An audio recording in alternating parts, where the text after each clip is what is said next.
Et si vous découvriez que le changement dont vous avez tant besoin, cette paix intérieure, cette guérison profonde, cette force pour aller de l'avant ne vient pas de vos efforts, mais d'un souffle invisible et divin? Ce souffle, c'est le Saint-Esprit. Il ne s'agit pas d'un concept mystique ou lointain, mais d'une présence active, vivante, qui transforme et restaure. Dans cette vidéo, nous allons explorer comment le Saint-Esprit agit concrètement dans nos vies pour guérir, relever, transformer et nous rapprocher de Dieu. Ouvrons ensemble les Écritures et nos cœurs à cette vérité puissante.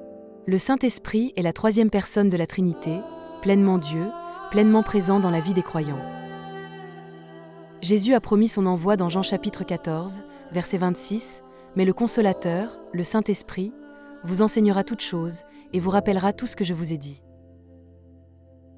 Il n'est pas un esprit vague ou une force impersonnelle.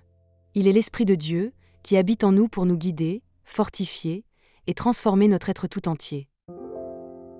La guérison commence par cette présence intérieure qui restaure notre communion avec Dieu et nous remplit de son amour. La transformation spirituelle commence dans la relation personnelle avec le Saint-Esprit. Il sonde les cœurs, révèle les blessures cachées et travaille avec douceur. Dans Romains chapitre 8, verset 26, il est écrit « L'Esprit intercède par des soupirs inexprimables ». C'est dans ces moments de prière sincère, même silencieuse, que l'Esprit agit en profondeur. Il ne force jamais, mais il touche avec amour. C'est en s'ouvrant à lui, dans l'intimité de la prière, que commence le chemin de la guérison, là où nos larmes deviennent des semences de restauration. Dieu guérit encore aujourd'hui. Le Saint-Esprit manifeste la puissance de Dieu dans la guérison physique. Dans Actes chapitre 10, verset 38, Pierre dit « Jésus guérissait tous ceux qui étaient sous la domination du diable, car Dieu était avec lui. » Aujourd'hui, par son Esprit, cette œuvre continue. Des guérisons surnaturelles ont lieu lorsque les croyants prient avec foi, conduits par le Saint-Esprit. Ce n'est pas par mérite ou formule magique, mais par grâce. La guérison physique est une expression de l'amour de Dieu et un signe de son règne qui s'approche. Bien souvent, les blessures les plus profondes ne sont pas visibles.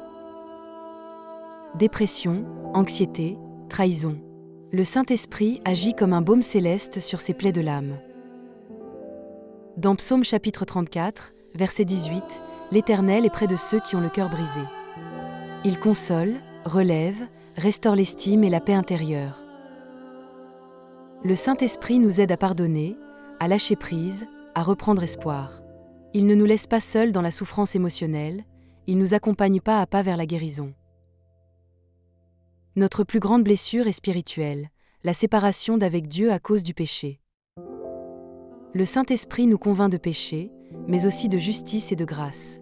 Dans Jean chapitre 16, verset 8, Jésus dit « Quand il sera venu, il convaincra le monde de péché, de justice et de jugement. »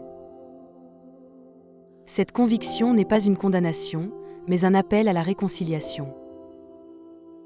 Par le Saint-Esprit, nous découvrons l'amour du Père, la grâce du Fils et la paix d'être pardonnés.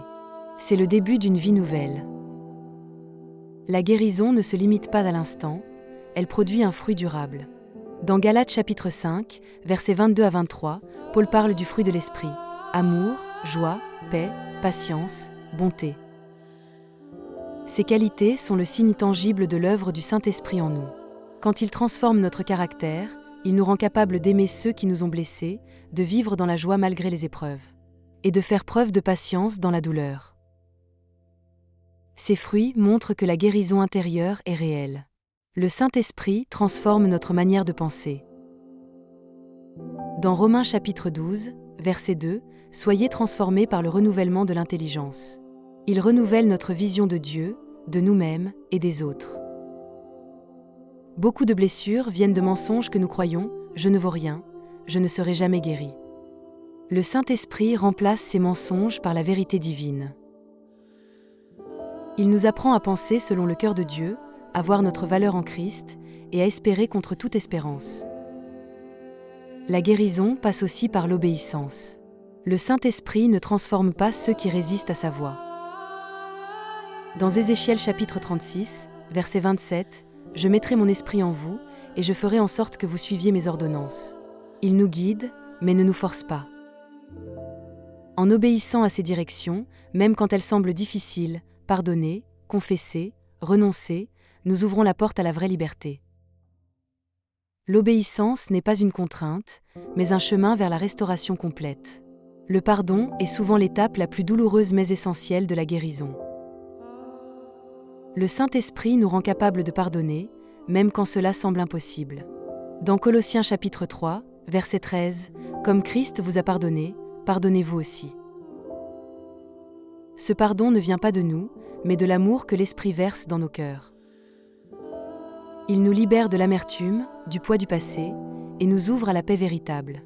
Pardonner, c'est guérir avec l'aide du Saint-Esprit. Le Saint-Esprit agit aussi au sein de la communauté chrétienne. Il suscite des relations de soutien, de prière et d'amour fraternel. Dans Actes chapitre 2, verset 44, tous ceux qui croyaient étaient dans le même lieu. La guérison est souvent accélérée quand nous sommes entourés de frères et sœurs qui prient, écoutent et encouragent. Le Saint-Esprit utilise l'Église pour restaurer les membres blessés. Il nous pousse à ne pas rester isolés, mais à vivre la transformation en communion. Le Saint-Esprit distribue des dons, y compris celui de guérison. Dans 1 Corinthiens chapitre 12, verset 9, à un autre, des dons de guérison par le même Esprit.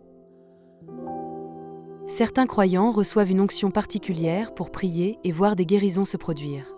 Ces dons ne glorifient pas l'individu, mais Christ.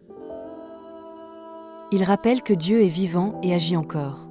Il est important de rechercher ces dons, non par curiosité, mais par amour pour ceux qui souffrent, et par désir de manifester la compassion divine. Parfois, la guérison prend du temps, et le silence de Dieu semble pesant. Mais le Saint-Esprit est aussi celui qui nous soutient dans l'attente.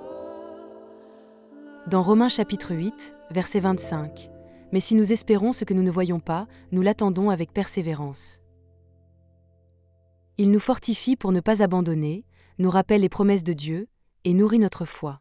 Même dans le désert, il est là. L'attente devient un lieu de transformation, pas d'abandon. Quand le Saint-Esprit nous guérit, il nous invite à témoigner. Dans Marc chapitre 5, verset 19, Jésus dit « Va dans ta maison, vers les tiens, et raconte-leur tout ce que le Seigneur t'a fait. » Le témoignage édifie les autres et attire ceux qui cherchent une délivrance. Le Saint-Esprit utilise nos histoires de guérison pour inspirer, encourager et montrer que Dieu agit encore aujourd'hui. Ce n'est pas pour notre gloire, mais pour que le nom de Jésus soit élevé. Être guéri, c'est aussi apprendre à vivre chaque jour conduit par l'Esprit. Galates chapitre 5, verset 16, « Marcher selon l'Esprit. » Cela signifie écouter sa voix, dépendre de sa force et suivre ses directions. C'est un chemin quotidien, pas un événement unique. La transformation devient durable quand nous restons attachés au Saint-Esprit dans la prière, la lecture de la parole et l'obéissance. C'est une vie nouvelle, libre, forte et paisible. Notre transformation devient un message vivant. Dans 2 Corinthiens chapitre 3, verset 18, nous sommes transformés en la même image, de gloire en gloire, par l'Esprit du Seigneur. Ce processus de sanctification est une guérison continue. Il rend visible l'amour de Dieu dans nos vies. Ce que nous étions, ce que nous devenons, est un témoignage puissant. Le monde a besoin de voir des vies changées, des blessures guéries, des cœurs restaurés par l'amour de Dieu. Le Saint-Esprit fait de nous des lettres vivantes. Dieu ne veut pas seulement réparer, mais transformer. Le Saint-Esprit vous appelle aujourd'hui. Peu importe votre passé, vos douleurs, vos chutes. Il veut faire de vous une nouvelle création. Dans 2 Corinthiens chapitre 5, verset 17, « Si quelqu'un est en Christ, il est une nouvelle créature. » Ce processus commence maintenant, si vous l'invitez. Priez. Ouvrez votre cœur. Demandez au Saint-Esprit de vous visiter. Et laissez-le faire son œuvre en vous. La guérison est là. La transformation est possible. Et elle commence aujourd'hui.